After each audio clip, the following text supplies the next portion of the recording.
ना चलने से तो थकान भी हो रही थी, क्योंकि ये होता है कि यार और टाइम बाइक पे चले जाओ या लेने आ जाओ, पहुंचाने आ जाओ, ऐसे वाला होता है।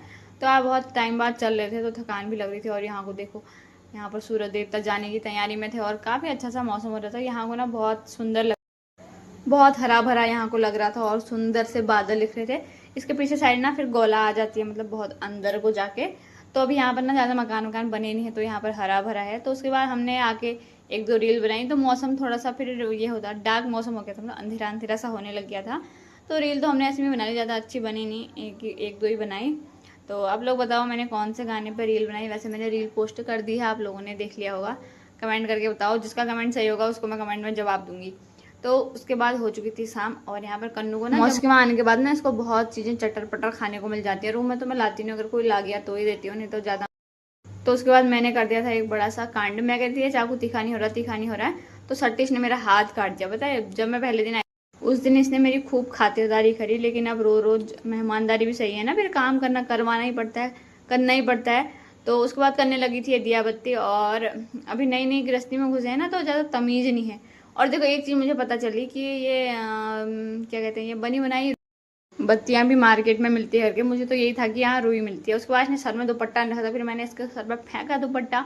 फिर मैंने थोड़े इसको दो चार ज्ञानवर्धक बातें सुनाई। और मेरा बेटा देखो, मेरे बेटे को तो मौसी चाहिए, उसके बाद मम्मी इसको चाहिए ही नहीं। मम्मी है नहीं है, मम्मी इसके साथ है नहीं है, इसको कुछ फर्क नहीं पड़ता।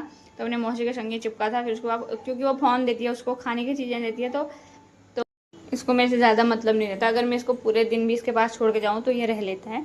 उसके बाद ये पहुंच गई हारमोनियम में। हारमोनियम का हो पता नहीं, लेकिन ये हारमोनियम बजाएंगे। बाप रे, दोनों को देखो ऐसे बैठे हैं, ऐसा लग रहा है, बाप रे, ऐसा लग रहा था भक्तिमय सुरमय, इनके सुर लय ताल, मैं क्या ही बोलूँ इसके बारे में। जो ये हार फिर इतने में आ जाता है इसके पतिदेव का कॉल। फिर उसके बाद ये दोबारा से हारमोनियम बजाने लग जाते हैं। मैंने कहा बहुत हुआ तुम लोगों का ड्रामा। तो उसके बाद मेरे पतिदेव आ जाते हैं गेट पे, क्योंकि हमने उनके लिए खाना पैक किया था। क्योंकि रात बहुत हो गई थी, 9 बज गया था। तो उन्हें बोला मैं खाना अपने रूम पे खा लूंगा, मेरे लिए पैक कर देना। तो वो आ गए थे बाहर पे बाइक पे इंतजार कर रहे थे हमारा। और कन्नू सोच रहे थे कि हम घर को जा रहे हैं। फिर यहाँ पर पतिदेव को दे दिया मैंने खाना, और चाबी भी दे दी। चाबी बिना छल्ले की, इतनी गरीबी आई है चाबी में छल्ला लगाने के लिए, वैसे नहीं है बिल्कुल। तो उसके बाद बाहर थोड़ी देर टहलने के बाद हमने खाना वाना खा लिया था। और फिर आ गया था दूसरी वाली बहन का कॉल, ये बात कर रही थी और उससे हम बहुत मस्ती मजाक कर रहे थे। पता नहीं मुझसे क्या क्या बोले थे। ऐसे ही होता है ना, जब दो तीन बहनें हम साथ में हो जाती है तो फिर तो नेक्स्ट लेवल वाला ही गपशप और मजाक मस्ती होती है। पर वो दूर है, उससे मिलना जुलना इतनी जल्दी नहीं हो पाता, क्योंकि वो हरियाणा रहती है।